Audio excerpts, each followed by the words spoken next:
Hello viewers, আসসালামু আলাইকুম। Welcome to Gaju kitchen.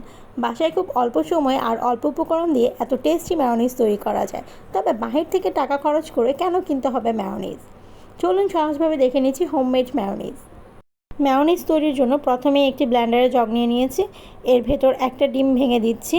ডিমটা অবশ্যই রুম টেম্পারেচার হতে হবে, আর যদি ডিমটা ফ্রিজে থাকে তাহলে অবশ্যই 1 ঘন্টা আগে ডিমটা বের করে রাখতে হবে। এর ভেতর 1 চা চামচ চিনি দিয়ে দিচ্ছি।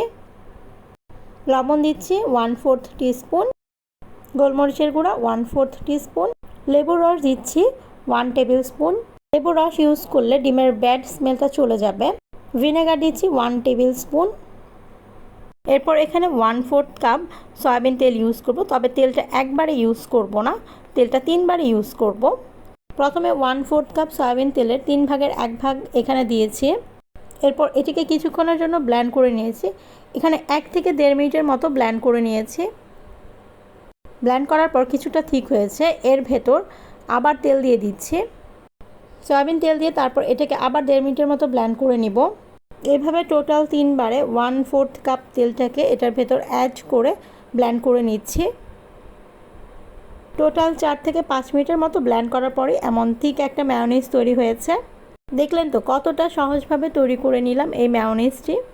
ফ্রিজে এই ম্যায়োনিজটা 7 দিনের মতো ভালো থাকবে। Thanks for watching.